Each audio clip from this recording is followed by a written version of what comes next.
चलिए ब्रेक के बाद आपका एक बार फिर से स्वागत है और इस वक्त की सबसे बड़ी खबर यही कि मध्य प्रदेश और छत्तीसगढ़ में कांग्रेस ने अपनी पहली लिस्ट जारी कर दी है। मध्य प्रदेश में 144 सीटों पर नामों का ऐलान किया गया है, तो वहीं छत्तीसगढ़ में 30 उम्मीदवारों के नाम घोषित किए गए हैं। पाटन से सीएम भूपेश बघेल कांग्रेस के उम्मीदवार होंगे। टीएस सिंहदेव को अंबिकापुर से टिकट मिला है, अमरजीत भगत को सीतापुर से टिकट मिला है, वहीं ताम्रध्वज साहू को दुर्ग से टिकट मिला है।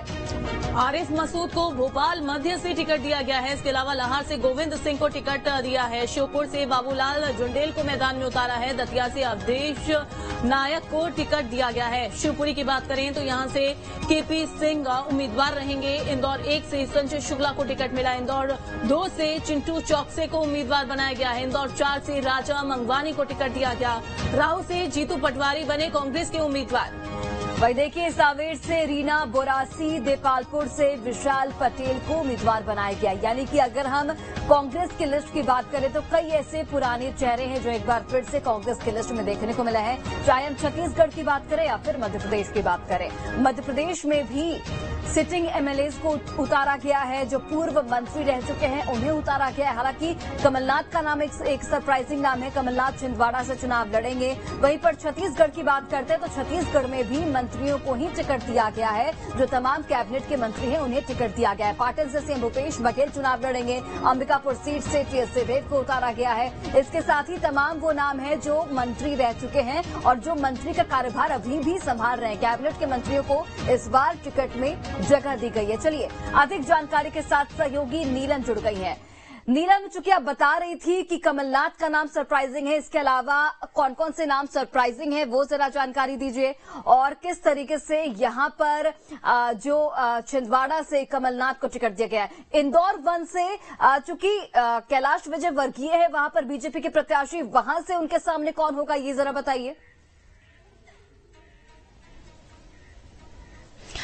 जी बिल्कुल, देखिए कमलनाथ का नाम जाहिर तौर पर जो है सरप्राइजिंग रहा है, क्योंकि जब से विधानसभा चुनाव की तैयारियां कांग्रेस की तरफ से की गई थी तो ये बात कही जा रही थी कि शायद इस बार कमलनाथ चुनावी मैदान में नहीं उतरेंगे, क्योंकि उन्हें जो है पूरे मध्य प्रदेश में फोकस करना, उनका जो पूरा ध्यान है वो सरकार बनाने में रहेगा, कांग्रेस को चुनाव जिताने में रहेगा। पर देखिए जब लिस्ट आज जारी हुई है तो उसमें नाम सामने आया कि कमलनाथ भी जो है छिंदवाड़ा की विधानसभा सीट से चुनावी मैदान में उतरेंगे। यानी कि तय है कि अगर सरकार बनती है तो उसमें मुख्यमंत्री का नाम जो लगातार कहा जा रहा था कि कमलनाथ हो सकते हैं। वहीं अगर हम बात करें कि और कौन कौन से ऐसे नाम हैं, तो देखिए पहली लिस्ट में ज्यादातर जो कांग्रेस ने भरोसा जताया है वो अपने सिटिंग एमएलए पर ही जताया है। जहां जहां कांग्रेस के इस वक्त विधायक है उन सीटों पर जो है नामों की घोषणा की गई है। दतिया की अगर हम बात करते तो देखिए दतिया में गृह मंत्री नरोत्तम मिश्रा के सामने बीजेपी में पहले रहे अवधेश नायक को चुनावी मैदान में उतारा गया है, जो कि अगस्त महीने में ही कांग्रेस में शामिल हुए थे। तो अवधेश नायक को मौका यहां पर कांग्रेस ने दिया है, जो कुछ महीने पहले ही कांग्रेस में शामिल हुए हैं। इसके अलावा ये तमाम दूसरे नाम की अगर हम चर्चा करते हैं, बाला बच्चन, जीतू पटवारी, डॉक्टर विजय लक्ष्मी साधो, गोविंद सिंह जो कि नेता प्रतिपक्ष है, इसके अलावा और भी जो दूसरे विधायक है, सतीश सिकरवार, लक्ष्मण सिंह, ये वो तमाम नाम है जो इस वक्त वर्तमान में विधायक है।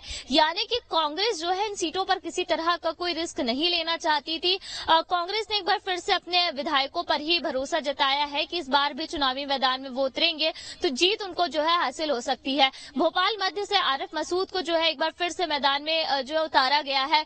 इनके आरिफ मसूद के सामने मध्य से बीजेपी पहले ही जो है ध्रुव नारायण को चुनावी मैदान में उतार चुकी। तो ये जो 144 नाम आए हैं इनमें ज्यादातर वही नाम है जो कि वर्तमान में विधायक है या फिर वो सीटें हैं जो कि कांग्रेस के पास पहले से है। कुछ हारी हुई सीटों पे जो है उन लोगों को ही मौका दिया है जो पहले ही जो है चुनाव लड़े थे पर हारे थे। तो ये देखिए ऐसा कोई सरप्राइजिंग एलिमेंट सिर्फ कमलनाथ के अलावा हम देखें तो और ज्यादा कोई चौंकाने वाला नाम यहाँ पर देखने को नहीं मिलता। एक अवधेश नायक के अलावा अगर हम देखें तो एक नपी तुली लिस्ट है, कोई रिस्क फैक्टर या सरप्राइजिंग एलिमेंट हमें इसमें नजर नहीं आ रहा।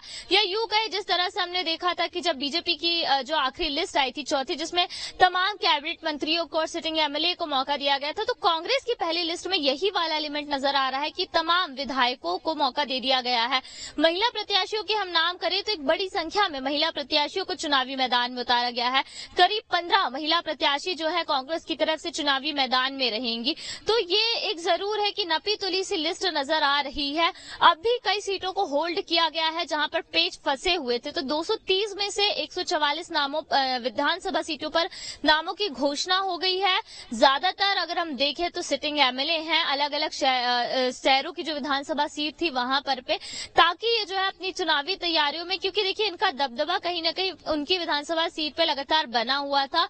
और कमलनाथ भी जो पूर्व मुख्यमंत्री और पीसीसी चीफ है लगातार ये कहते आए थे कि जिन्हें हमें टिकट देना है हम उनको इशारा कर चुके हैं ताकि वो अपनी विधानसभा सीटों पर अपनी अपनी तैयारियां जो है चालू रखे। तो अब जब प्रदेश में आचार संहिता लग गई थी उसके बाद भी ये कयास लगाए जा रहे थे कि कब जो है कांग्रेस अपनी लिस्ट जारी करेगी। और नवरात्रि के पहले दिन की बात कही जा रही थी और आप देखिए सुबह सुबह जो है ये लिस्ट जो है जारी कर दी गई है। मध्य प्रदेश के साथ साथ छत्तीसगढ़ में भी जो है 30 नामों पर जो है मोहर लग गई है कि कौन कौन चुनावी मैदान में होंगे। तो अब कांग्रेस की जो तैयारियां लगातार चल रही थी वो इस लिस्ट में दिख रही है। नीलम, कितना कड़ा मुकाबला कांग्रेस की लिस्ट जारी होने के बाद अब चूंकि नाम सामने आ गए हैं कि कौन सी सीट से कौन से उम्मीदवार जो है वो घोषित किए गए हैं, किसको मैदान में उतारा गया है, कांग्रेस ने किस पर दाव खेला है, कितना कड़ा मुकाबला इस बार देखने को मिलेगा? जाहिर तौर पर देखिए कड़ा मुकाबला तो बिल्कुल देखने को मिलेगा क्योंकि दोनों ही पार्टियां बीजेपी और कांग्रेस लगातार जो है ये कह रही है कि वो बहुमत का आंकड़ा जो है पार कर जाएगी और इतनी तैयारियां रख रही है। हालांकि जिन सीटों पर अगर हम बात करें बीजेपी ने अपने कद्दावर नेताओं को उतारा था उस पर जो है कांग्रेस ने अब तक नाम की घोषणा नहीं की है। दिमनी से बीजेपी की तरफ से नरेंद्र सिंह तोमर चुनावी मैदान में है पर अभी तक कांग्रेस ने उस सीट पर अपने प्रत्याशी की घोषणा जो है नहीं की है।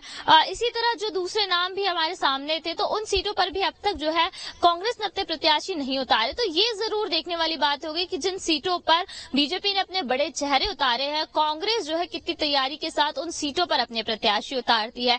तो अब जब अगली लिस्ट आएगी तब ये बात स्पष्ट हो पाएगी कि इन सीटों पर खासतौर पर जिन पर सबकी नजर बनी हुई है कि बीजेपी ने अपने सांसदों को केंद्रीय मंत्रियों को मौका दिया है, यहाँ पर कांग्रेस की कितनी तैयारियां हैं। जी बिल्कुल नीलम, और जिस तरीके से हमने बीजेपी की लिस्ट में देखा था कि बीजेपी ने अपने 24 मंत्रियों को मौका दिया था, कोई भी रिस्क लेने को बीजेपी तैयार नहीं थी, कमोबेश वही स्थिति वही जो फॉर्मूला है वो कांग्रेस की लिस्ट में भी देखने को मिला। और इससे साफ जाहिर होता है कि अब टक्कर जोरदार होने वाली। जिस तरीके से कांग्रेस ने भी अपने पूर्व मंत्रियों को ही मौका दिया इस लिस्ट में, ज्यादातर नाम वही हैं जो पूर्व में मंत्री रह चुके हैं और जो सिटिंग एमएलए हैं। जी बिल्कुल, देखिए पहली लिस्ट में तो यही नजर आ रहा है कि लगभग ये वही नाम है जो पहले विधायक हैं, इस वक्त विधायक हैं या कांग्रेस की सरकार में कैबिनेट मंत्री थे। जीतू पटवारी, राव सोने एक बार फिर से मौका दिया गया है, बाला बच्चन, उमंग सिंगार, इसके अलावा डॉक्टर विजय लक्ष्मी साधो और भी ग्वालियर से सतीश सिकरवार का नाम सामने आया है। तो ये तमाम वो नाम है जो पहले ही जो है विधायक है, अपनी अपनी सीटों पर लगातार काम करते आए हैं। और ये माना भी जा रहा था, जो राजनीतिक विशेषज्ञ हैं, विश्लेषक है, उनका यही कहना था कि ये कांग्रेस के जो जीते हुए विधायक हैं 2018 के, कांग्रेस एक बार फिर से उन्हीं पर दाव लगाएगी क्योंकि ये एक कहना चाहिए कि जनता के लगातार संपर्क में रहे थे, पहले प्रदेश सरकार में कैबिनेट मंत्री रह चुके हैं और इनके सामने इनको हटाकर किसी नए चेहरे को मौका देना कांग्रेस के लिए जो है घातक साबित हो सकता है।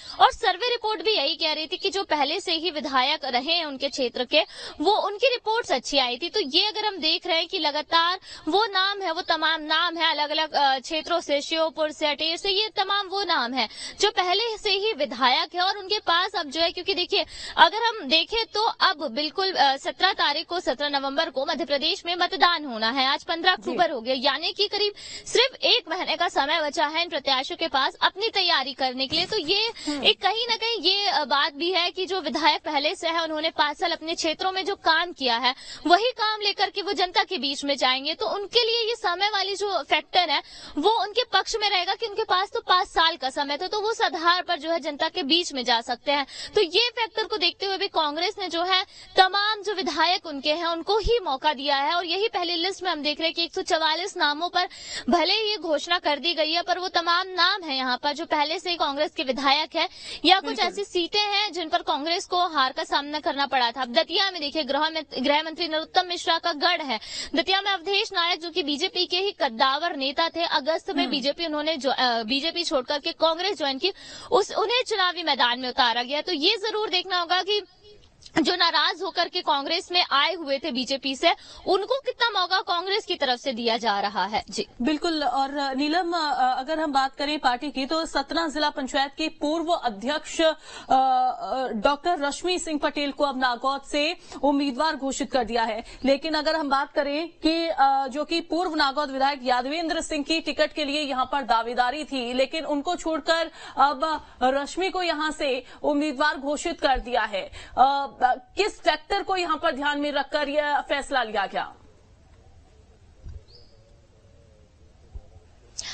जी बिल्कुल, देखिए जैसे कि डॉक्टर रश्मि सिंह की हम बात करें तो उनके सामने एक और नाम जो है लगातार बना हुआ था, पर ये जरूर जब भी नाराजगी की बात कांग्रेस की तरफ से की गई कि कुछ सीटों पर जो है जो नाम चल रहे हैं दावेदारों के, उनको लेकर के नाराजगी है, तो कमलनाथ या पूर्व मुख्यमंत्री दिग्विजय सिंह एक लाइन में ही जवाब देते थे कि जिनका नाम सर्वे में आएगा, यानी कि उन्हीं को टिकट दिया जाएगा जिनकी सर्वे रिपोर्ट बेहतर होगी, और इसके साथ ही जो जिताऊ होंगे, जिताऊ उम्मीदवार या जिताऊ दावेदारों की ही लगातार बात की जा रही थी।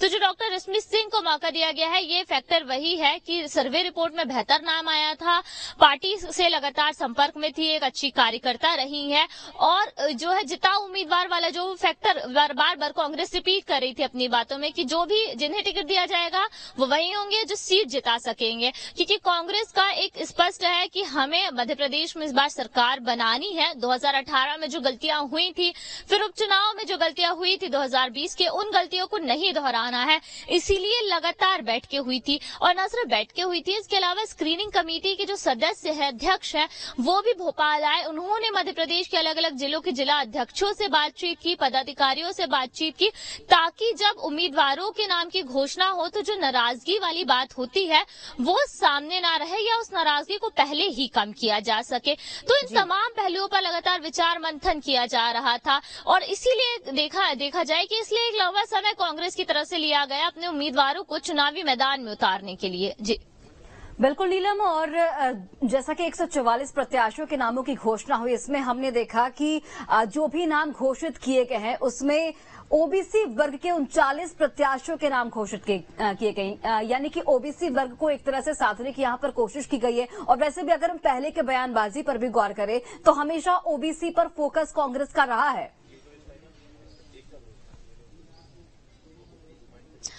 जी बिल्कुल, देखिए अगर हम मध्य प्रदेश की बात करते हैं तो यहाँ पर बड़ी जनसंख्या जो है ओबीसी वर्ग के मतदाताओं की है, और अभी बीते दिनों जब राहुल गांधी भी मध्य प्रदेश आए थे तो उन्होंने इस बात पर फोकस किया था कि मध्य प्रदेश में अगर कांग्रेस की सरकार आती है तो वो जातिगत मतगणना करवाएंगे, ताकि जो पिछड़ा वर्ग है या अति पिछड़ा वर्ग है उनके जो हक है वो मध्य प्रदेश में मिले। और इस लिस्ट में भी हम देख रहे हैं कि करीब 49 ओबीसी जो है प्रत्याशियों को चुनावी मैदान में उतारा गया है, यानी कि सबसे बड़े वोट बैंक को साधने की कहीं ना कहीं कोशिश है, क्योंकि लगातार हम ये देख रहे थे कि बीजेपी की तरफ से एसटी और एससी को साधने की कोशिश की जा रही थी, क्योंकि 18 के चुनाव में इन वर्ग से जो है बीजेपी को काफी ज्यादा धक्का लगा था।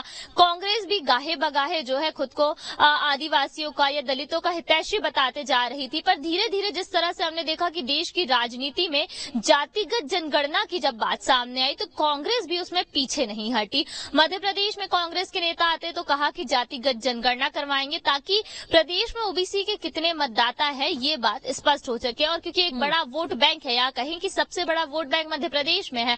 और बीजेपी की तरफ से देखिए मुख्यमंत्री शिवराज सिंह चौहान खुद जो है ओबीसी वर्ग से आते हैं और सीएम का चेहरा रहे हैं लगभग लंबे समय से, तो ऐसे में कांग्रेस जो है इस फैक्टर को भी भुनाना चाहती है, और इसी वजह से जो है एक बड़ी संख्या में ओबीसी उम्मीदवारों को चुनावी मैदान में उतारा गया है, ताकि ये भी संदेश जाए कि जिस तरह से बीजेपी सिर्फ एसटी एससी या दलितों की राजनीति पर फोकस कर रही है, तो वहीं कांग्रेस का फोकस प्रदेश के एक बड़े वोट बैंक पर यानी कि ओबीसी वर्ग पर भी है। जी बिल्कुल, मोहित हमारे साथ एक बार फिर से जुड़ गए हैं। मोहित, पहली लिस्ट तो देखिए छत्तीसगढ़ कांग्रेस की जारी हो गई है, लेकिन अगर हम बात करते हैं दूसरी लिस्ट की, जैसा कि ये आशंका जताई जा रही है कि दूसरी लिस्ट आज ही जारी हो सकती है छत्तीसगढ़ में, क्या अपडेट है और क्या पुष्टि इसको लेकर हुई है अभी तक?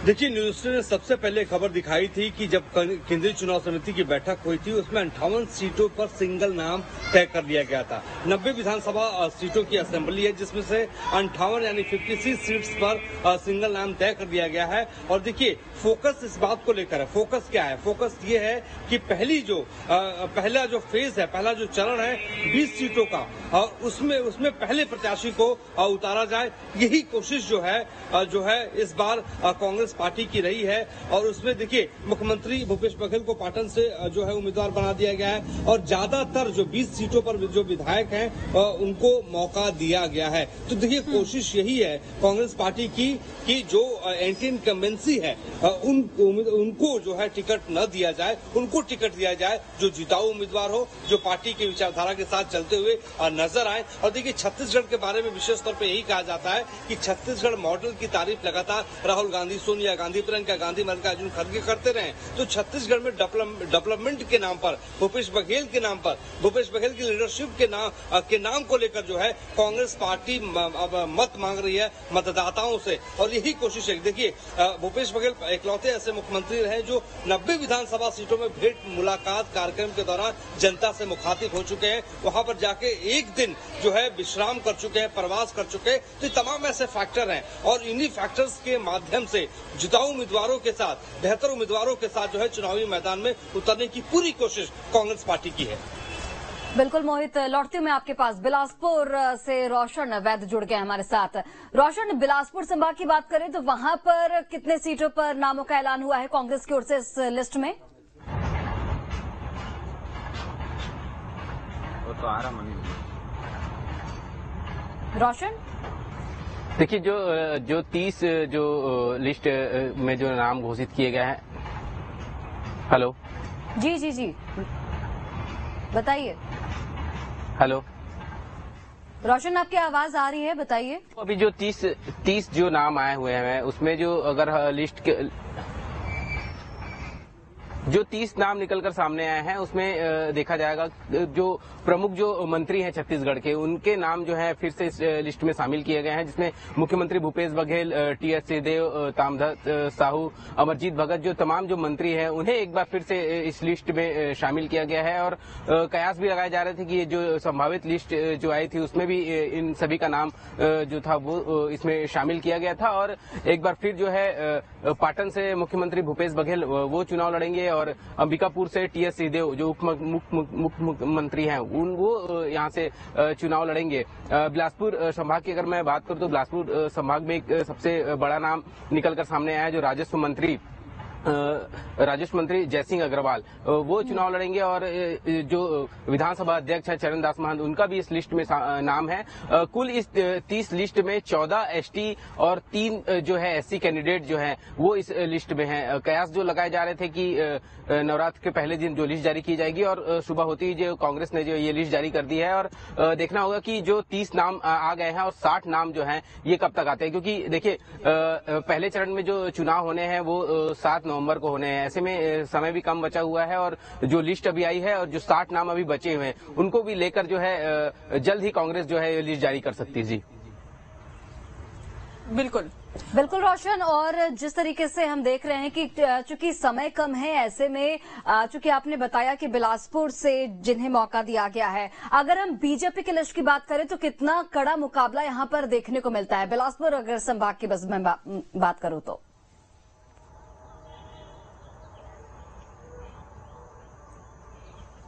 जी बिल्कुल, निश्चित तौर पर देखिए बीजेपी और कांग्रेस दोनों के बीच एक कड़ा मुकाबला देखने को मिलेगा। अगर प्रदेश की हम बात करें तो प्रदेश में अगर सबसे ज्यादा मजबूत कहीं है बीजेपी तो बिलासपुर संभाग में ही है। और बिलासपुर संभाग से तमाम वो बड़े नेता हैं।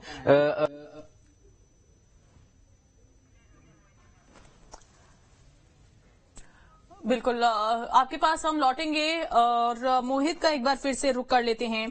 मोहित, जिसका हम जिक्र कर रहे थे, और तमाम ऐसे देखिए उम्मीदवार कांग्रेस ने घोषित किए हैं जो कि पिछले चुनाव में बगावती सुर उनके देखने को मिले थे। कई बार उन्होंने निर्दलीय चुनाव भी लड़ा। पिछले चुनाव की अगर हम बात करते हैं, निर्दलीय चुनाव लड़ते हुए नजर आए थे। लेकिन ऐसे उम्मीदवारों पर, ऐसे चेहरों पर कांग्रेस ने दांव खेला है।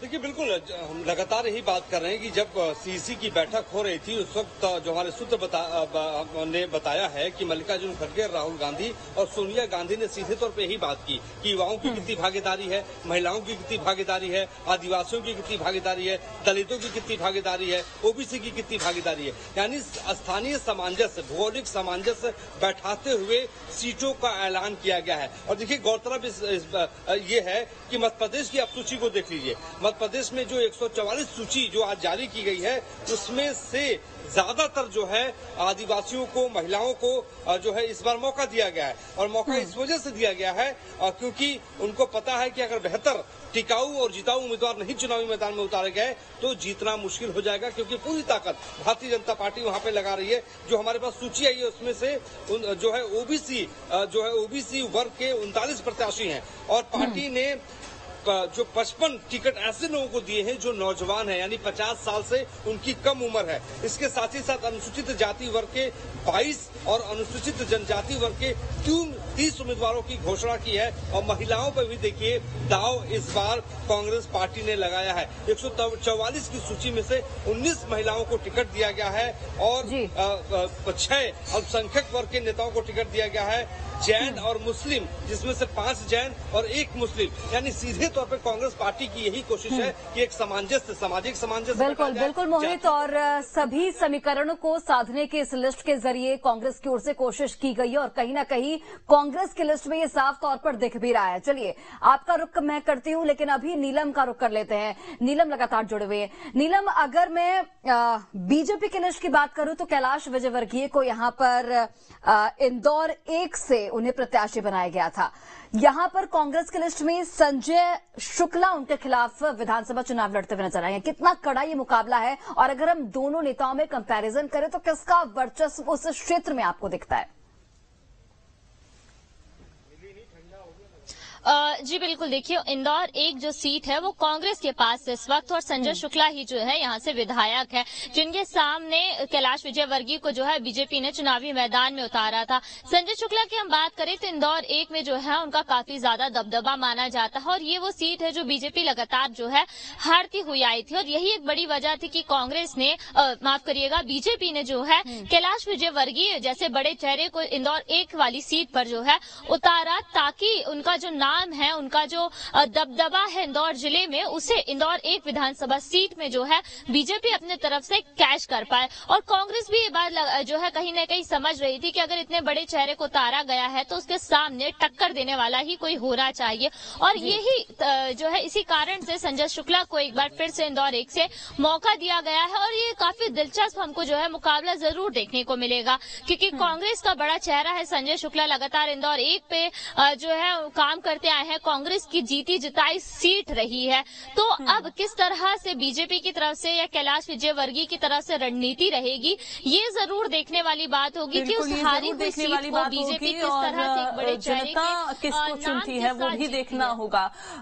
मोहित, पिछले चुनावों का चूंकि अगर हम जिक्र कर रहे थे कि ऐसे उम्मीदवारों को इस बार टिकट दिया है जिनके बगावती सुर पिछले चुनाव में देखने को मिले थे, जो बागी हो गए थे, बावजूद इसके कांग्रेस ने इस बार अपनी लिस्ट में, अपनी सूची में उन नामों को शामिल किया है। क्या फैक्टर रहा होगा कि कांग्रेस ने ऐसे यहां पर ऐसे उम्मीदवारों को टिकट दिया है, ऐसे चेहरों पर दांव खेला है जो बगावती सुर जिनके पहले रहे हैं और जो अलग से जो निर्दलीय चुनाव लड़े हैं?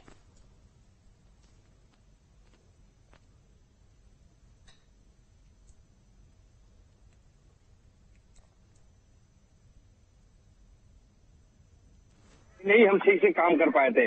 और उस वक्त ज्योतिराज सिंधिया जब भारतीय जनता पार्टी गए थे तो अकेले नहीं गए थे, बल्कि पूरी सरकार लेके गए थे। इसी वजह से भारतीय जनता पार्टी के सामने कांग्रेस पार्टी जो है फूक फूक कर कदम उठा रही है। ज्योतिराज सिंधिया की बगावत के बाद इस बार कोशिश यही है कि उन लोगों को मौका दिया जाए जो पार्टी की विचारधारा को समझते हो, उन लोगों को मौका दिया जाए जो पार्टी को आगे लेके जा सके, जिन पर भरोसा किया जा सके। तो इस बार यही कोशिश है और यही सबसे बड़ा पैमाना रहा है और इसी वजह से तमाम तमाम कई बार जो है स्क्रीनिंग कमेटी की बैठक जो है भोपाल में की गई, दिल्ली में की गई, और उसके बाद आपको बता दें कि मैराथन बैठक सुबह 11 बजे से बैठक, मुझे याद है कि केंद्रीय चुनाव समिति की बैठक बुलाई गई थी, और उस बैठक में जो है करीब 5 से 6 घंटे तक वो बैठक चली थी, और उस बैठक के चलने के बाद जो है ये फाइनल किया गया, 144 नामों की सूची को बाहर लाया गया है। तो देखिए एक बात आपको और बता दें, और जानना हमारे दर्शकों को बेहद जरूरी है कि इस बार जो चुनाव प्रक्रिया को देखने वाले जो शख्स है उनका नाम रणदीप सिंह सुरजेवाला है। रणदीप सिंह सुरजेवाला वो शख्स है जो कर्नाटक में कांग्रेस पार्टी को जीताकर वापस लौटे हैं। कर्नाटक में वो प्रभारी वहां से मौजूदा वक्त में भी वो कर्नाटक के प्रभारी हैं और मध्य प्रदेश के भी वो प्रभारी हैं। यानी पूरी जो ताकत लगाने वाले हैं, हम ये कह सकते हैं कि कांग्रेस के नए चाणक्य के रूप में उभर के रणदीप सिंह सुरजेवाला आए हैं। और रणदीप सिंह सुरजेवाला की अब तक जो रणनीति रही है उसी रणनीति के तहत टिकटॉक का अभी हम कह सकते हैं कि स्क्रीनिंग कमेटी की रिपोर्ट के बाद कमलनाथ, सुरेश पचौरी, ये कहें दिग्विजय सिंह, तमाम जो सदस्य रहे उनकी राय मशवरे के बाद जो है रणदीप सुरजेवाला ने एक राय बनाई, और उसके बाद ही केंद्रीय चुनाव समिति के मेंबरान ने इस सूची पर अपनी मुहर लगा दी है। लेकिन इसके अलावा एक बात और जानना बड़ा दिलचस्प है कि अब 144 नामों के बाद कांग्रेस पार्टी मध्य प्रदेश के भीतर करेगी क्या। अब ये करना है कि किस तरीके से चुनावी कैंपेन को और धार देना है, किस तरीके से सोनिया गांधी, राहुल गांधी, प्रियंका गांधी, मल्लिकार्जुन खड़गे के साथ केंद्रीय नेतृत्व के नेताओं को जिलों में, ब्लॉक्स में वहां पर भेजना है, चुनावी प्रचार में उतारना है। और आपको बता दें जी, बिल्कुल मोहित, और चूंकि समय कम है और ऐसे में कांग्रेस को पूरा अपना दमखम भी लगाना होगा, विधानसभा चुनाव में समय कम है, और जो भी प्रत्याशी के नाम घोषित किए गए हैं अपने अपने क्षेत्र में किस तरीके से चुनाव प्रचार वो लोग करते हैं वो भी देखना बेहद अहम हो जाएगा। आप दोनों का बहुत बहुत धन्यवाद तमाम जानकारी हम तक पहुंचाने के लिए। और फिलहाल इस बुलेटिन में बस इतना ही, लेकिन इस खबर पर हमारी नजर लगातार बनी हुई है। बने रहिए आप न्यूज स्टेट के साथ।